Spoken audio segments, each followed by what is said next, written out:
ശ്രീ ജയശോർജ്, ഇപ്പം സിബിൻ ഗിരീഷ് എന്ന് പറയുന്ന ഒരു താരത്തിന് 11,80,000 രൂപ. അപ്പോൾ ഒരുപക്ഷെ നമ്മൾ എന്താ പറയുക, കേരളത്തിൽ ഇങ്ങനെയും ലക്ഷങ്ങൾ എറിഞ്ഞ് പിടിക്കേണ്ട താരങ്ങളുണ്ട് എന്നുള്ള ഓർമ്മപ്പെടുത്തൽ കൂടിയാണ്. അപ്പോൾ ഈ പണം കൊടുത്ത് നമ്മൾ താരങ്ങളെ വാങ്ങിക്കുമ്പോൾ അവരിലെ ഒരു പൊട്ടൻഷ്യൽ അതൊന്നും കൂടി നമ്മൾ മനസ്സിലാക്കുകയാണല്ലോ. എത്രമാത്രം സന്തോഷം നൽകുന്ന ഒരു നിമിഷമാണ് ഈ താരങ്ങളെ ഫ്രാഞ്ചൈസികൾ നോട്ടമിട്ട് വെക്കുന്നു, കാലാകാലങ്ങളായിട്ട് അവർക്ക് പിറകെ സഞ്ചരിക്കുന്നു, അവരെ പിടിക്കാനുള്ള എഫേർട്ട് എടുക്കുന്നു. എങ്ങനെയാണ് അതിനെ കാണുന്നത്? തീർച്ചയായിട്ടും നമ്മളുടെ എന്താ പറയുക, കേരള ക്രിക്കറ്റ് ലീഗിൻ്റെ ഒരു ഉദ്ദേശം തന്നെ ഇതേമാതിരത്തുള്ള പ്ലേയേഴ്സിനെ ഷോക്കേസ് ചെയ്ത് നമ്മുടെ ഹയർ ലെവൽ ക്രിക്കറ്റ് കളിക്കാനുള്ള താരങ്ങളാക്കുകയാണല്ലോ. നമുക്കറിയാം, നമ്മുടെ പഴയ കേരളത്തിൻ്റെ രീതി അനുസരിച്ച് ഒരു അണ്ടർ-16 പ്ലെയർ ഉണ്ടാവും, അണ്ടർ-19 പ്ലെയർ, 23 കഴിഞ്ഞാൽ പിന്നെ സീരിയസ് ക്രിക്കറ്റിൽ നിന്ന് മാറി അവരവരുടേതായ വഴിക്ക് പോകും. ഒരു 5-10% പ്ലെയേഴ്സെ ഒരു ക്ലബ് ക്രിക്കറ്റായിട്ട് കണ്ടിന്യൂ ചെയ്തുള്ളൂ. അപ്പോൾ ഇപ്പോൾ കേരള ക്രിക്കറ്റ് ലീഗ് വന്നതോടെയും ഇതേമാതിരി താരങ്ങൾ വലിയ വിലയ്ക്ക് പോവുകയും ചെയ്യുമ്പോൾ അതനുസരിച്ചിട്ടുള്ള ഇനിയും കൂടുതൽ താരങ്ങൾ ഇതിനകത്തേക്ക് ഇറങ്ങും. എന്താണ് നമ്മുടെ കേരളത്തിലെ ഓരോ കോണിലും പ്രതീക്ഷയാണല്ലോ. നമുക്കും ഇതൊരു പെർഫോമൻസ് ചെയ്താൽ ഈ ഒരു പ്രായത്തിലും എനിക്ക് തോന്നുന്നു സിബിൻ ഗിരീഷ് പോയ അതേമാതിരി തന്നെ നമ്മുടെ കൃഷ്ണദേവൻ കഴിഞ്ഞ പ്രാവശ്യം സർപ്രൈസ് എൻട്രി ആയിരുന്നു. അപ്പോൾ ഇവരെല്ലാവരും ഇവരുടെ പെർഫോമൻസും വാച്ച് ചെയ്ത് ഇവരെ കളിക്കുന്ന ഡൊമസ്റ്റിക് ടൂർണമെൻറ്റുകളും എല്ലാം വാച്ച് ചെയ്യുന്നുള്ളതിനൊരു ഉദാഹരണമാണ് ഇപ്പോൾ നമ്മൾ കണ്ടത്. സിബിൻ ഗിരീഷ് നമ്മൾ നേരത്തെ 23 കളിച്ചു പോയി. അവരുടെ ഒരു ഫോമും ഇപ്പോൾ നമ്മുടെ NS കൃഷ്ണൻ ട്രോഫി ഇതിന് മുമ്പ് നടത്തുന്നു. ഇപ്പോൾ അമയ് മനോജ് ഫൈനലി നമ്മുടെ പഴയ ഫോം പുതുച്ചേരിയിൽ കഴിഞ്ഞ വർഷം 100 അടിച്ച് ലാസ്റ്റ് 2 മാച്ച് 100 അടിച്ചിരിക്കുകയാണ്. മേ ബി ഈ യങ്സ്റ്റേഴ്സിനൊരു ഇതാണല്ലോ, അവരുമൊക്കെ ഈ ഒരു ലൈം ലൈറ്റിൽ വരുന്നു. നമ്മൾ ഇന്ത്യ ഇപ്പോൾ അണ്ടർ-19 ഇന്ത്യ കളിച്ചുകൊണ്ടിരിക്കുന്ന പ്ലെയർ പോകുന്നു. അത് ഇവരുടെ സ്ട്രാറ്റജിയാണല്ലോ, ഓരോ സമയത്ത് എങ്ങനെ ബിഡ് ചെയ്യാം, അതെല്ലാം ഒരു പ്രൊഫഷണൽ സെറ്റപ്പിൽ തന്നെ എല്ലാം പോകുന്നു. ഏതായാലും കേരള ക്രിക്കറ്റ് ലീഗ് ഒരു ഇൻസ്റ്റൻറ്റ് സക്സസ് ആണെന്നുള്ളതിന് ഇതിൽ കൂടുതലൊരു തെളിവ് നമുക്ക് ആവശ്യമില്ല. നമുക്ക് ആദ്യം സീസൺ കഴിഞ്ഞപ്പോൾ നമുക്ക് വിഘ്നേഷ് പുത്തൂരിന് IPL-ലേക്ക് കിട്ടി. 2ാം സീസണിലേക്ക് വന്നപ്പോൾ പക്ഷേ ആരും ഇല്ലാത്തതിൻ്റെ ഒരു സങ്കടം ഉണ്ടായിരുന്നു. 3ാം സീസണിൽ നിൽക്കുമ്പോൾ താങ്കൾക്ക് ഉറപ്പിച്ച് പറയാൻ പറ്റുമോ കുറേ കൂടി പേരുകൾ ഇന്ത്യൻ ക്രിക്കറ്റിലേക്ക് എത്തും എന്നുള്ളത്? തീർച്ചയായിട്ടും നമ്മുടെ ഉദ്ദേശം തന്നെ അതാണല്ലോ. അതുകൊണ്ടാണല്ലോ പല ടാലൻറ്റ് ഹണ്ട് മറ്റേ ഓരോ ടീമുകളുടെയും ടാലൻറ്റ് ഹണ്ടിൻ്റെ ആളുകൾ ഇവിടെ വരുന്നു, അവർ വാച്ച് ചെയ്യുന്നു. പല പ്ലേയേഴ്സിനെയും അവർ എന്താ പറയുക, അവരുടെ നെറ്റ്സിലേക്ക് വിളിക്കുന്നു. പിന്നെ ഇതെല്ലാം കുറച്ച് ലക്കും കൂടിയാണ്. അവരെ ഓരോ സ്ലോട്ട് ഫില്ല് ചെയ്യുന്ന സമയത്ത് കറക്റ്റ് ആ സമയത്ത് ആ പ്ലെയർ വന്ന് വീഴണം. ചില സമയത്ത് അവരൊരു പ്ലെയറെ കാൽക്കുലേറ്റ് ചെയ്തിട്ട് വെച്ചിട്ടുണ്ടാവും. അപ്പോൾ അവർക്ക് കൊണ്ട് വെയിറ്റ് ചെയ്യുമ്പോൾ ചിലപ്പോൾ വേറൊരു പ്ലെയർ കയറിപ്പോവും. ഇതെല്ലാം ഒരു പ്ലാനിങ് ആണ്, സ്ട്രാറ്റജിയാണ്.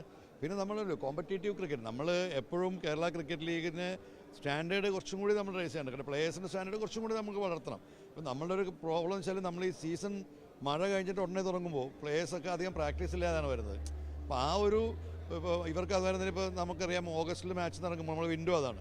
ഒരു 10 or 15, 20 ഡേയ്സ് പ്രാക്ടീസ് ചെയ്യാൻ കിട്ടുന്നുള്ളൂ, അല്ലെങ്കിൽ ഒരു ടീമായിട്ട് ജെല്ല് ചെയ്യാൻ കിട്ടുന്നുള്ളൂ.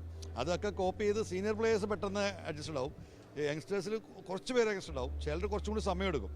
അപ്പോൾ ഇതിപ്പോൾ നമ്മൾ അഹമ്മദ് ഇമ്രാൻ ആയിക്കോട്ടെ, ഷോൺ റോജർ ആയിക്കോട്ടെ, അവരൊക്കെ പെട്ടെന്ന് അക്സ്റ്റംഡായി. ചില പ്ലേയേഴ്സ് സമയമെടുക്കും. അപ്പോൾ ഫ്രൈറ്റും എല്ലാം മാറി വരുമ്പോൾ പിന്നെ ഈ ഒരു ബേർഡനാണല്ലോ. ഇപ്പോൾ സിബിൻ ഗിരീഷിനെ സംബന്ധിച്ച് 11 ലക്ഷം രൂപയുടെ അല്ലെങ്കിൽ 7 എത്രയ്ക്ക് പോയ 11.8 അപ്പോൾ ഒരു വലിയൊരു എക്സ്പെക്ടേഷനാണ് ആ പ്ലെയറിൽ വന്നിരിക്കുന്നത്. കാര്യം എന്നെ പെർഫോമൻസ്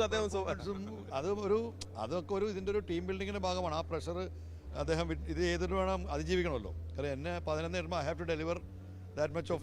ഞങ്ങൾ സംസാരിച്ചത് വളരെ എക്സൈറ്റഡ് ആണ് അദ്ദേഹം. തീർച്ചയായിട്ടും അല്ല, എവരി പ്ലെയർ ഇപ്പോൾ ഈ ഇതിൽ ഒരു Kerala cricket league international cricket സ്റ്റേഡിയത്തിൽ ഫെഡറലൈറ്റിൽ കളിക്കുക തന്നെ ഒരു പ്ലെയറിനെ സംബന്ധിച്ച് വലിയൊരു ആവേശമാണ്. അതിൻ്റെ ഒപ്പം അവർ വീട്ടുകാരെ ബുദ്ധിമുട്ടിക്കാതെ ഒരു ക്രിക്കറ്റ് കിറ്റ് വാങ്ങിക്കാനോ അല്ലെങ്കിൽ അവൻ്റെ ഒരു ക്രിക്കറ്റ് കരിയർ മുന്നോട്ട് പോകാനുള്ളൊരു എമൗണ്ട് ഉണ്ട്. കാരണം നമ്മളൊക്കെ കളിക്കുമ്പോൾ അറിയാമല്ലോ, പേരൻസിനെ ഡിപ്പെൻഡൻ്റ് ആണ്. ഇപ്പോൾ ഈ 120 പ്ലേയേഴ്സിൽ സ്റ്റേറ്റ് പ്ലേയേഴ്സ് കഴിഞ്ഞാൽ ഒരു അൺക്യാപ്ഡ് പ്ലേയേഴ്സിൽ ഒരു 60-50 പേര് അവർക്ക് സ്വന്തമായിട്ട് അറ്റ്ലീസ്റ്റ് 1.5 ലക്ഷം രൂപയോളം കിട്ടുകയാണ് ഒരു മാസം കൊണ്ട്. പിന്നെ ആ ഒരു ടീം അറ്റ്മോസ്ഫിയർ സീനിയേഴ്സിനൊപ്പം കളിക്കാം. അതിൻ്റെയൊക്കെ ഒരു വലിയ ഇമ്പോർട്ടൻ്റ് തന്നെയാണ് മാറ്റർ. അപ്പോൾ വലിയ പ്രതീക്ഷകളോടെയാണ് 3ാം സീസൺ. തീർച്ചയായിട്ടും ഈ വർഷത്തെ കൊണ്ട് നമുക്ക് ഞാൻ പറയാം, നമ്മളുടെ മെയിൻ പ്രതീക്ഷ കൊമേഴ്ഷ്യൽ സീറ്റ് ചെയ്യുക എന്നുള്ളതാണ്. കൂടുതൽ സ്പോൺസേഴ്സ് ഇതിനകത്തേക്ക് വരണം. അതിന് വേണ്ടിയിട്ടാണ് കേരള ക്രിക്കറ്റ് ഒരു പ്രൊമോഷനും. നമ്മൾ ഇപ്രാവശ്യം കേരള ക്രിക്കറ്റ് ഫാൻ ലീഗ് തുടങ്ങി. നമ്മൾ ഇപ്രാവശ്യം ഹോട്ട്സ്റ്റാർ വരുന്നുണ്ട് ജിയോ ലൈവിൽ. അപ്പോൾ കൂടുതൽ റീച്ച് എത്തിക്കുക, അതനുസരിച്ച് ഫ്രാഞ്ചൈസികളെ സപ്പോർട്ട് ചെയ്യാൻ വേണ്ടി സ്പോൺസേഴ്സിന് വരിക എന്നുള്ളതാണ്. കാരണം നമുക്കറിയാം കേരളം ഒരു കൺസ്യൂമർ സ്റ്റേറ്റാണ്. അപ്പോൾ ഇന്ത്യയിലുള്ള ഏറ്റവും കൂടുതൽ കൺസ്യൂമർ സ്റ്റേറ്റ് എന്നുള്ള രീതിയിൽ വലിയ വലിയ കമ്പനികൾ വരണം. അങ്ങനെ ആകുമ്പോഴേ നമ്മൾ ഫ്രാഞ്ചൈസി സസ്റ്റെയിൻ ചെയ്യുള്ളൂ. അതിനുവേണ്ടി KCA ഒരുപാട് ചെയ്യുന്നുണ്ട്. പ്ലസ് അത് ഇറ്റ് ടേക്സ് ടൈം. നമുക്കറിയാമല്ലോ കർണാടക നമ്മൾ 3-ാമത്തെ വർഷമായിട്ടുള്ളൂ. പക്ഷേ കണ്ടസ്റ്റ് ചെയ്യണതിൽ ഇന്ത്യയിലെ ഏറ്റവും നല്ല ലീഗായിട്ട് തന്നെ നമുക്ക് പറയാം. മുംബൈ ക്രിക്കറ്റ് ലീഗിൻ്റെ ഒപ്പം തന്നെ ഇപ്പോൾ കർണാടക എല്ലാം നമ്മൾ കവർ ചെയ്തു. നമ്മളിപ്പോൾ ഒരു ഞാനിന്ന് എൻ്റെ ഓപ്പണിംഗ് സ്പീച്ചിൽ പറഞ്ഞ മാതിരി അറൗണ്ട് 4 മില്യൺ 40 അത്രയും വ്യൂസാണ് വന്നിരിക്കുന്നത്. ഇനിയിപ്പോൾ ഹോട്ട്സ്റ്റാറിന് വരുമ്പോൾ അതിലും കൂടും. യൂട്യൂബ് നോക്കുന്നുണ്ട് നമ്മൾ. അപ്പോൾ സ്ലോലി ഇതെല്ലാം സെൽഫ് ക്രിക്കറ്റ് വളരുന്നത് ഞങ്ങൾക്കും വലിയ കാര്യം. കാരണം കഴിഞ്ഞ തവണ മീഡിയ വൺ ഈ യാത്രയ്ക്കൊപ്പം ഉണ്ടായിരുന്നു.